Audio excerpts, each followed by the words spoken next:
E o Brasil vai contestar o tarifaço na Justiça Americana e também na OMC. O nosso entrevistado é o ex-embaixador do Brasil em Washington, presidente do Instituto de Relações Internacionais e Comércio Exterior, Rubens Barbosa. Embaixador, sempre bom receber o senhor aqui na programação da Jovem Pan. Bem-vindo. Boa noite ao senhor.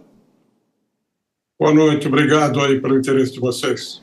Nós que agradecemos. Embaixador, claro que imagino na sua longa jornada, longa carreira nessa área diplomática, talvez nunca tenha visto algo parecido quando uma questão política é utilizada para fazer uma retaliação econômica. Eu pergunto para o senhor o seguinte: o Brasil pode ter algum tipo de êxito contratando advogados dos Estados Unidos, escritório de advocacia lá, e também ingressando na OMC, ou é só uma forma de pressão em relação aos Estados Unidos? Olha, as medidas que o presidente Trump tomou foram contestadas mesmo nos Estados Unidos, né? No caso do Brasil, a base jurídica para a aplicação dessas sanções é uma lei de emergência comercial americana.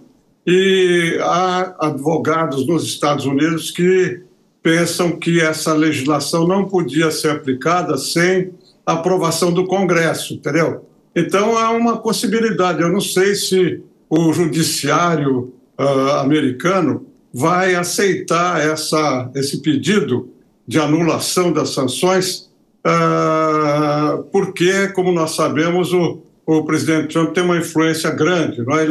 Ele contesta as decisões dos juízes estaduais e ele tem maioria no Tribunal Superior, lá, né, no grande Tribunal Superior de Justiça lá nos Estados Unidos. Então é difícil que isso aconteça, mas há contestação dentro dos Estados Unidos sobre a aplicação dessa lei. Embaixador, deixa eu trazer os nossos comentaristas para participar dessa conversa. A próxima questão de Dora Kramer. Dora. Boa noite, embaixador Rubens Barbosa. É sempre um prazer, o senhor sabe disso, conversar com o senhor. Eu queria uma questão assim de fundo, justamente aproveitando o fato de o senhor ser de uma geração de grandes embaixadores. Me permita aqui o adjetivo. O Brasil sempre foi reconhecido pela na política externa, sua posição de neutralidade e comedimento. Nós estamos vivendo uma fase, e isso já começou no governo passado, de contenciosos, de atritos. Hoje estamos em dois grandes atritos, Estados Unidos e Israel. De que modo isso afeta a diplomacia brasileira? Olha, eu acho que nos últimos 20 anos, a diplomacia brasileira está sofrendo de uma influência de fatores ideológicos e partidários, entendeu? Isso aí faz com que a credibilidade da diplomacia brasileira, em algumas circunstâncias, fique afetada. Eu acho que nós temos que restaurar a posição do Itamaraty. O Itamaraty está perdendo espaço. Nós estamos vendo nas negociações comerciais hoje, não são mais conduzidas pelo Itamaraty, nem às vezes o Itamaraty participa como poderia participar. Então, eu acho que o processo decisório da política externa realmente é competência do presidente da República. Mas o presidente da República tem no Itamaraty o seu principal assessor, não é, de política externa. E hoje não é bem isso que ocorre, né? Há outras influências que afetam o processo decisório da política externa. E isso tem efeito sobre a percepção externa sobre o Brasil. Embaixador, a pergunta agora de Nelson Kobayashi. Embaixador, boa noite, é um prazer falar contigo. Nessa linha do que o senhor tem nos apresentado, do que poderia ser uma solução aí, desvincular as relações diplomáticas das ideologias de quem quer que esteja no poder, enfim, do ponto de vista desta crise gerada com os Estados Unidos em específico, qual seria o caminho para uma reaproximação diplomática mais amigável? De uma maneira pragmática, o que o senhor sugeriria? Olha, eu estou repetindo isso, né, desde janeiro, quando o presidente Trump tomou posse. Eu fui embaixador lá em Washington e presenciei duas transições. A transição do Clinton para o Bush, né, que era republicano de direita, na extrema-direita também, e a transição aqui do Fernando Henrique para o presidente Lula, o primeiro mandato dele. Nessas duas transições, o governo brasileiro, através da embaixada em Washington, tinha acesso à Casa Branca, ao Departamento de Estado, tanto com o governo que estava saindo, quanto com o governo que estava entrando, entendeu? Então, eu vejo com preocupação hoje essa dificuldade do Brasil de se comunicar, quer dizer, a Casa Branca, o Planalto com a Casa Branca, o Itamaraty com o Departamento de Estado. Eu acho que isso dificulta o diálogo, não é? Nós ouvimos falando com autoridades americanas, né, que foram autoridades americanas com quem eu convivi lá em Washington, todos acham, inclusive a Câmara Americana de Comércio, né, a US Chamber of Commerce de Washington, ela, em uma nota do dia 9 de julho, quando chegou aquela carta do Trump para o presidente Lula, a carta que foi devolvida, eles dizem que precisava haver um contato de alto nível do governo brasileiro com o governo americano. Então, eu acho que hoje, mais do que nunca, é importante esse contato. Ou o presidente Lula chama por telefone o presidente americano, ou o vice-presidente Alckmin vai a Washington encontrar com o vice-presidente Vance para transmitir as posições do governo brasileiro.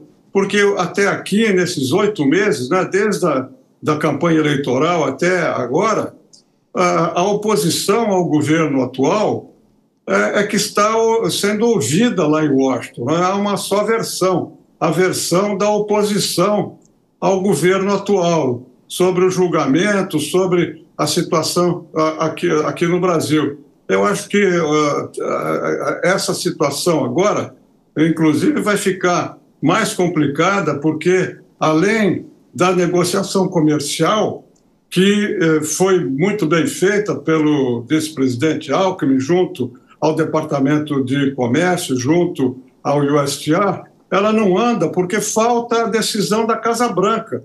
Hoje, todos os assuntos estão concentrados na Casa Branca. Se não tem diálogo com a Casa Branca, os assuntos não se resolvem. E agora, como eu estava dizendo, a situação vai ficar mais complicada porque vai entrar agora a questão das Big Techs, né? Das empresas de alta tecnologia, porque nós estamos com o Legislativo, com o Judiciário e com o Executivo tratando da regulamentação das Big Techs, com a questão dos impostos, né, sobre as Big Techs, e também a investigação da 301, né, da seção 301 da Lei de Comércio Americana, vai começar agora no dia 3, Sim. E que coincide com o início do julgamento do presidente Bolsonaro. Então, eu acho que a situação política está muito complicada e, se não houver um contato de alto nível para explicar a situação no Brasil aqui, vai ficar muito complicado para nós nessas próximas semanas. Embaixador, para a gente fechar, a Dora Kramer faz mais um complemento. Dora? Embaixador, o senhor disse que interferências ideológicas, interferências estranhas à diplomacia alteram a percepção que o exterior, que o mundo tem do Brasil. Como é hoje essa percepção?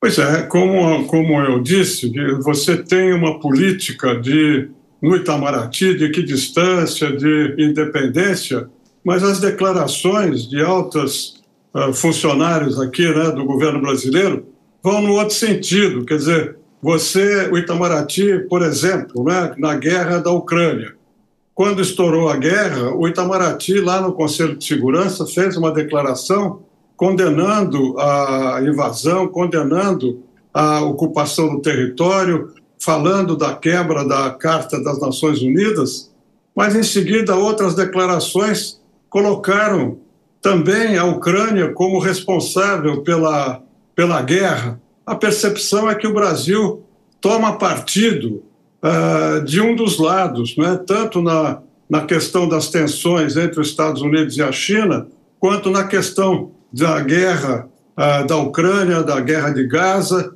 que o Brasil não tem excedente de poder para influir nesses assuntos. Mas, e aí, as declarações, sobretudo declarações presidenciais, para países como o Brasil, conta, porque a repercussão é muito grande lá fora. E a declaração presidencial é tomada como uma posição do país, quando a gente sabe que nem sempre as declarações presidenciais são a posição do país como um todo, né? Do país representado pelo Itamaraty, pela sociedade civil, porque aqui também, como nos Estados Unidos, o país está dividido.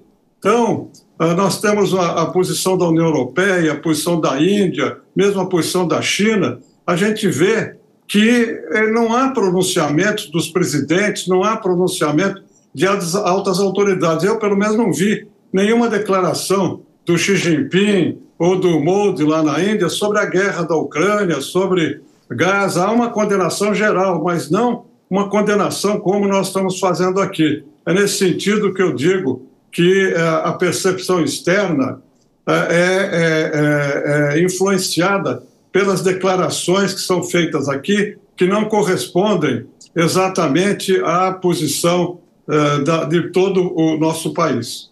Embaixador Rubens Barbosa, muito obrigado mais uma vez por atender a Jovem Pan. Volte sempre e grande abraço, bom descanso, até a próxima.